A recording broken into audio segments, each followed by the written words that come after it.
درود عزیزان، من دیبا نوروز نژاد هستم. به کانال سکرت آف موویز خوش اومدین. این ویدیو متعلق به سریال داستان یک شب قسمت 33 ترکیه هستش. لطفاً برای مطالعه شدن از ویدیوهای جدید کانال رو سابسکرایب و زنگوله رو هم روشن کنین. صالح رو میرسونن به بیمارستان.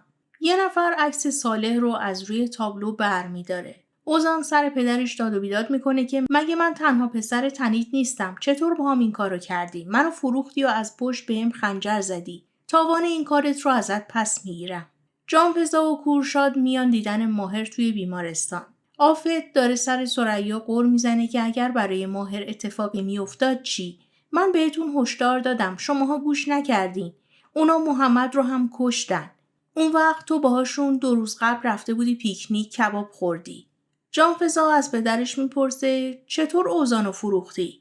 کورشاد میگه من اجازه نمیدم اوزان به خانوادم آسیب برسونه. آصف میاد و میگه مگه آسیبی بدتر از تو هم هست؟ این درد سرا با تو اومده. جون پسرم رو گرفتین، حالا هم میخواین جون نوام رو بگیرین. جانفزا میگه نمیتونی اینطوری با پدرم صحبت کنی. آصف خان بهش میگه تو دخالت نکن. به ماهرم میگه شما دارین از قاتل در مقابل من دفاع میکنی؟ جانفزا باز به آصف میپره و بهش میگه شما هیچ گناهی ندارین؟ شما پاکین؟ کورشاد جانفزا رو جدا میکنه و میبره. هاندان داره سر پسرش داد و بیداد میکنه که پلیسا به خونه هجوم آوردن و همه چی رو ضبط کردن. زنگ میزنم گوشیت هم خاموشه، نیستی. نه پولی داریم نه چیزی. اوزان میگه من توی دردسر افتادم. پلیس دنبالمه، فهمیدی؟ بابام منو فروخته. یه خونه هست، لوکیشنش رو برات میفرستم. برو اونجا. جانفزا و کورشاد میان خونه جانفزا و فیلم پدر ماهر رو براش میذاره و کورشادم میگه بهتره که به ماهر نگی. چون اینجور موقع‌ها هر چیزی که بیشتر بدونه بیشتر در خطر میشه و ممکنه که بخوان بکشنش. فرمان و افسانه هم که حال بچه‌شون بد شده بوده با دکتر صحبت میکنن و دکتر میگه دوره سخت و طولانی رو در پی دارین ولی کوچولوتون میتونه همچین سختی رو طاقت بیاره. جانفزا میاد امارت و آفت هم بهش میپره و باش دعواش میشه که اون برادر قاتلت میخواست نوام رو بکشه. ثریا دخالت میکنه و میگه بیا بریم بالا، یه مهمون برات اومده. ساره نشسته بالا و وقتی که جانفزا رو میبینه میگه من نمیخوام صالح رو از دست بدم. اگر صالح بمیره منم میمیرم. جانفزا میگه شوخیت گرفته، تو پسره رو ویل کردی رفتی و طلاها رو برداشتی و بعدم حالا اومدی اینجا اینجوری میگی؟ اینقدر بچه رو اذیت کردی که براش مهم نبود بمیره یا زنده بمونه. جلقه ای نجات نپوشی. ساره میگه تقصیر توه. تو اون روز یه کاری کردی که من نتونم تو روی کسی نگاه کنم. پولم نداشتم، مجبور شدم طلاها رو بردارم و برم. جانفزا میگه برادر مشترکمون اوزان اون به صالح شلیک کرده. تو هم که وقتی زنده بود کشتیش. با هم دیگه بحثشون میشه و دم پله ها جانفزا پاش سر میخوره و میفته پایین. خدمه میان دور برش رو میان به ثریا خبر میدن که جانفزا خانم افتاده و ساره هم میذاره میره. کورشاد وقتی میاد خونه الیس بیقراری پدرش رو میکنه و ازش میپرسه پس پدرم کجاست؟ قرار بود برام تیرکمون بخره. جانفزا رو میبرن بیمارستان و پاش رو بانپیچی میکنن و دکتر بهش میگه تو این شرایط نمیتونیم ازتون عکس برداری کنیم. چون ازتون پرسیدیم حامله این، شما هم گفتین نمیدونم. ما هم تست بارداری گرفتیم و شما حامله هستین. جانفزا رو مرخصش میکنن و با ماهر و ثریا برمیگرده خونه. فرمان و افسانه وقتی میان خونه آفت به افسانه میگه تو نمیتونی بری جایی که سوده میخوابیده و روی اون بالش سرتو بذاری و بخوابی. تو باید بری تو همون اتاق خدمه خودت بخوابی. سارا و هاندان با هم اومدن تو خونه‌ای که اوزان بهشون گفته و با هم دیگه سر مسائل بحثشون میشه. آصف خان اون فیلمی که از پسرش بهش رسیده بوده رو توی گاف صندوق پیدا نمیکنه و وقتی ماهر میاد توی اتاقش بهش میگه پسرم ما هر روز با ترس اینکه نوامون رو از دست بدیم داریم زندگی میکنیم. ماهر میگه اون شماره رو به من بده که بهت زنگ زده بودن. آصف میگه شماره مخفی بوده. آفت به افسانه میگه برامون چایی بریز. همه شوکه میشن و افسانه میگه آفت خانم من که خدمتکار این خونه نیستم، من عروستونم. آفت میگه مبادا خودتو با گلزار و سوده بخوای یکی بدونی. دعا کن که این بچه زنده بمونه وگرنه تو نمیتونی با فرمان ازدواج کنی. ثریا به آفت میگه چرا اینطوری میکنی؟ افسانه جون بیا بریم توی اتاقت استراحت کن. بعد از رفتنشون جانفزا میگه دختره خیلی ناراحت شد. چرا اینطوری میکنی؟ آفت میگه به جای اینکه وکیل مردم بشی با اشتباهاتی که داری سر جات بشین. تو دختر قاتل پسر من هستی. جایگاه خودتو بدون. اینجا خونه منه. قرار نیست که از تو یاد بگیرم چی کار کنم و چطوری رفتار کنم. ماهر زمانی که داره میاد به سمت پذیرایی این حرفا رو میشنوه ولی چیزی نمیگه و میگه میخوام برم کلانتری. جانفزا هم وقتی که آصفو میبینه یاد اون فیلم و حرفای پدرش میفته و میره توی اتاقشون. ثریا و فرمان و افسانه رفتن توی بالکن ماهر اینا نشستن شب دور هم جمع شدن و راجع به آفت صحبت میکنن و ماهر میگه من یه توصیه میکنم. شماها هرچی زودتر برین عقد کنین. آصف به جنید زنگ میزنه و میگه چطور تونستین بیاین توی اتاقم و نوا رو از توی گاف صندوقم بردارین. جنید میگه تو باعث شدی چند کیلو جنس رو ازمون بگیرن. آصف میگه نوا رو به ماهر نشون ندادین که. جنید میگه خیلی وقتی که براش فرستادیم شاید دیده باشه. جانفزا موقع خواب داره ماهر رو نگاه میکنه و یاد حرفای پدرش میفته و وقتی ماهر بیدار میشه آرومش میکنه و با هم میخوابن. اوزان نصف شب میاد توی اتاق دخترش و تیرکمونی که بهش قول داده بوده رو بالا سرش میذاره و میبوستش و وقتی که میاد پایین کورشاد به روش اسلحه میکشه و یکم با هم درگیری لفظی پیدا میکنن. ولی الیز میاد دنبال پدرش و کورشاد اسلحه رو قایم میکنه و اوزان هم میره. صبح ماهر به جانفزا میگه تو یکم استراحت کن. جانفزا میگه من میخوام برم بیرون خرید کنم و تو رو سورپرایز کنم امشب. با پلیسایی که بیرون هستن میرم. کورشاد به ماهر زنگ میزنه و اومدن دیشب اوزان رو تعریف میکنه. هاندان میاد خونه مادر بزرگ دیدن نوش رو میگه به کارم کاری نداشته باشین. میخوام اینجا نوام رو ببینم. دکتر میاد بالا سر صالح و بهش میگه عملتون موفقیت آمیز بوده و 4 روز باید اینجا بمونی. ساره میاد دیدن صالح و بهش میگه اگر بلایی سرت میومد من باید چیکار میکردم؟ صالح میگه بلایی سرم اومده. کاری که تو کردی از گلوله‌ای که خوردم دردش بیشتر بود میدونستی؟ ساره میگه ما درستش میکنیم. من طلاها رو که آب نکردم. همش رو بهت پس میدم. صالح میگه نمیخواد پس بدی. حتی ببین این حلقه‌رم بگیر. شاید به دردت خورد و کم کم فروختی. ساره ناراحت از اتاق میاد بیرون و ماهر بهش میگه ببین برام مهم نیست که الان چی داری تجربه میکنی. ولی اگر یک بار دیگه بخوای به جانفزا آسیب بزنی با من طرفی. به ماهر زنگ میزنن و میگن کمیسر دزد اومده خونتون. هاندان یه گوشی موبایل به نوش میده و میگه اینو مخفی کن. با این میتونی با پدرت صحبت کنی. اینجا هم نذار کسی بهت حرف بزنه. اینقدر اذیتشون کن تا مادر بزرگ دیوونه بشه. فرمان به افسانه میگه آزمایش DNA دادم و بچه تنی خانواده ایلماز نیستم. لطفاً ویدیو رو لایک و تبلیغات رو کامل نگاه کنی. ماهر وقتی میاد خونه میبینه همه جا به هم ریخته است ولی هیچ پول و طلایی برده نشده. جانفزا رفته لباس نوزاد فروشی و اونجا میخواد یه کادویی برای سورپرایز شبش بخره. ماهر با کورشاد صحبت میکنه و بهش میگه که توی خونشون دزد اومده. توی کشو رو نگاه میکنه و فلشی که برای جانفزا اومده رو پیدا میکنه و میذاره توی جیبش. جانفزا داره گوجه خورد میکنه تو آشپزخونه و با ولع میخوره و ثریا از غذا تعریف میکنه و جانفزا و اهالی آشپزخونه از ثریا میخوان که اون غذا رو بپزه. فلک تو اتاق جانفزا تدارک سورپرایزشون رو دیده و از جانفزا حال صالح رو میپرسه. جانفزا میگه فکر میکنم که میخواد مرخص بشه و یه مدت هم بیاد اینجا توی امارت بمونه. فلک خوشحال میشه و میگه قدمش روی چشم بیاد اینجا مثل گل ازش مراقبت میکنیم. آصف داره با آدماش صحبت میکنه که خونه رو زیر و رو کردین، چیزی پیدا کردین، نوار کاستی، چیزی. اونا هم میگن همچین چیزی رو پیدا نکردیم. همون موقع ماهر با خوشحالی میاد توی خونه و میگه یه چند روز دیگه هم اینجا میمونیم. پدر بزرگ چقدر خوبه که تو هستی. آصف خان پیش خودش میگه پس چرا از دزدی خونش چیزی نگفت؟ اگر از اون نوار خبر داشت اینطوری رفتار نمیکرد.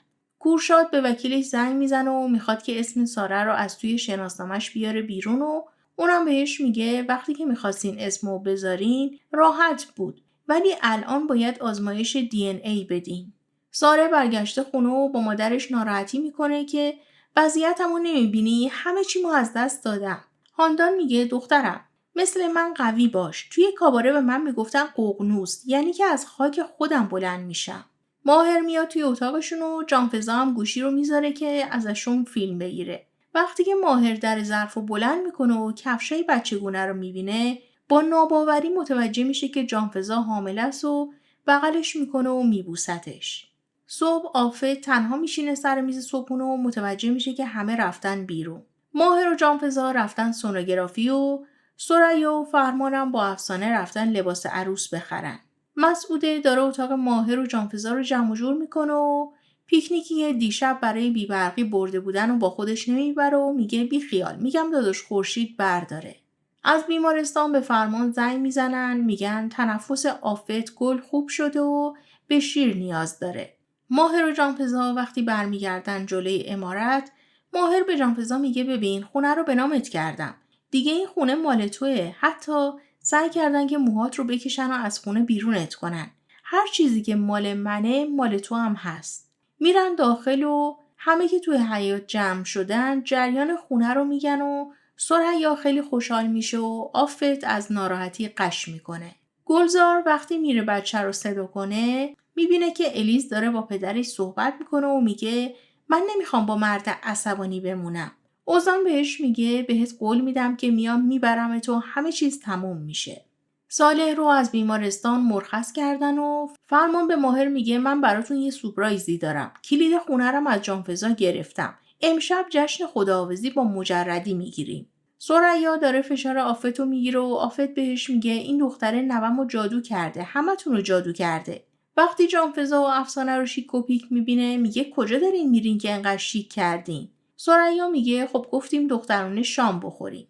آفت میگه اگر این عمارت به این عظمت به نام منم میشد منم میرفتم جشن میگرفتم. ساره برای خودش لاهماجون سفارش داده و مادرش به خاطر این غذای پیش پا افتاده ناراحته. ثریا، افسانه و جانفضا با ماشین خورشید دارن میرن رستوران و جانفضا با ماهر صحبت میکنه و قرار میشه که تا زمانی که صدای قلب بچه‌شون رو نشنیدن به کسی چیزی نگن. فرمان همه اتاق نشیمن رو نوارکشی کرده و میخواد جشن بگیره و صالح هم دراز کشیده. ماهرم از دستش عصبانیه. سارا و هاندان به رستوران کاان میرن و اونجا وقتی میبینن پیش خدمت راهشون نمیده میگن ما دوستای کاان هستیم از دنیزلی. کورشادم داره گلزار رو میرسونه به جانفضا اینا. وقتی تیم جانفضا میان توی رستوران کاان بهشون خوش آمد میگه و وقتی هم که متوجه میشن سارا و هاندان اونجا هستن جانفضا میگه چرا ما باید از اینجا بریم؟ میریم سر یه میز دیگه میشینیم. کورشاد میاد پیش ماهر که گوشی الیز رو بهش بده که بتونن رد اوزان رو بزنن و اونجا فرمان دعوتش میکنه که به جمعشون بپیونده. کان نشسته سر میز ثریا اینا و دائم داره صحبت میکنه. هاندان به ساره میگه پس چرا نیومد سر میز ما؟ حتما نشناخته. مشخصه که آدمی نیستی که توی ذهنا بمونی. وقتی ساره بهش میگه کان از بچگی عاشق جانفضا بوده، هاندان میگه باید آرامششون رو سلب کنیم. ازشون عکس بگیر. بعدم گوشی ساره رو میگیره و یه متن زیرش مینویسه که برای ماهر بفرستن. فرمان داره مجلس گرم کنی میکنه که پیام ساره برای ماهر میاد که زیرش نوشته عشقای سابق با هم قرار گذاشتن. کامان برای جانفضا اینا دسر مخصوص میفرسته.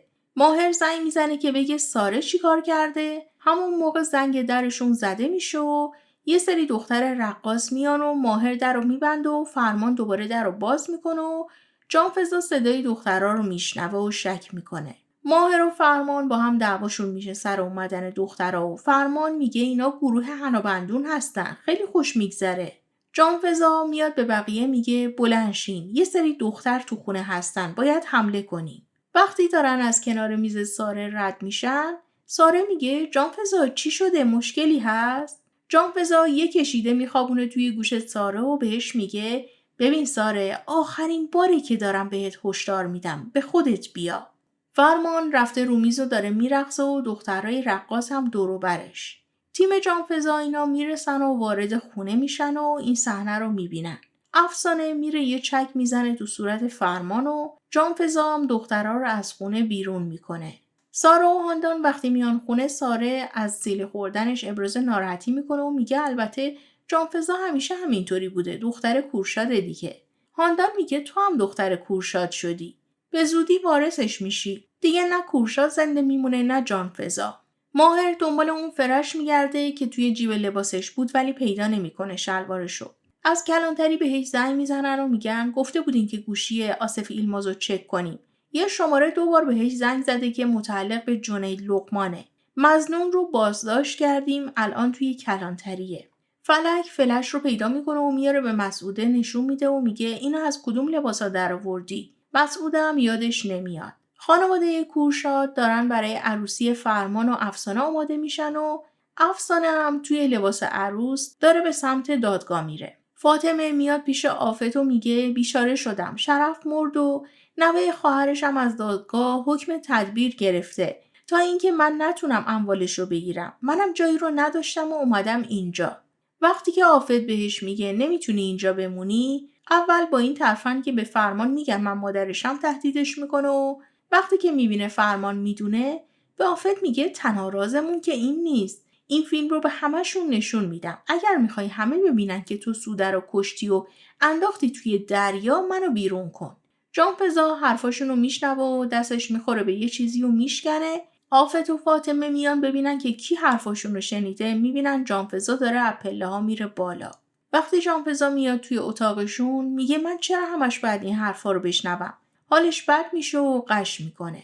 جنید رو آوردن توی اتاق بازجویی و ماهرم میاد بهش میگه تو کی هستی؟ یه نفر به اسم پاشا به آصف زنگ میزنه و میگه جنید دستگیر شده. دیگه تیر از کمون رها شده و تو نمیتونی از ما نباشی. باید بیای پیش ما، بیا پاتوق همیشگیمون. آفت و فاطمه با هم جر و بحثشون میشه و آفت میاد با جانفزا صحبت کنه که میبینه قش کرده روی زمین و به فکرش میرسه که گاز پیکنیک رو باز کنه و جانفزا توی همون حالت خفه بشه. بعدم میاد پایین و به فاطمه میگه بهش چیزی نگفتم چون که خوابیده بود، حتما نشنیده که خوابیده. فرمان و افسانه توی دادگاه نشستن که عاقد عقدشون کنه. جانفزا با سرفه بیدار میشه ولی باز بیهوش میشه. آفت از ناراحتی به خودش میلرزه و از خدا طلب بخشش میکنه. کورشاد به ماهر زنگ میزنه و میگه مادرم حس بدی پیدا کرده نسبت به جانفزا و دلشوره گرفته، میشه بری بهش سر بزنی؟ ماهر میگه باشه، الان میرم بهش سر میزنم. جانفزا با زحمت از جاش بلند میشه و خودشو تا دم در میرسونه ولی نمیتونه در رو باز کنه. دوستان عزیزم، اگر از این ویدیو خوشتون اومد لطفاً ویدیو رو لایک و برای دوستانتون هم بفرستین و نظراتتون رو هم کامنت کنین. ممنون که تا آخر ویدیو همراه هم بودین. خدا نگهدارتون.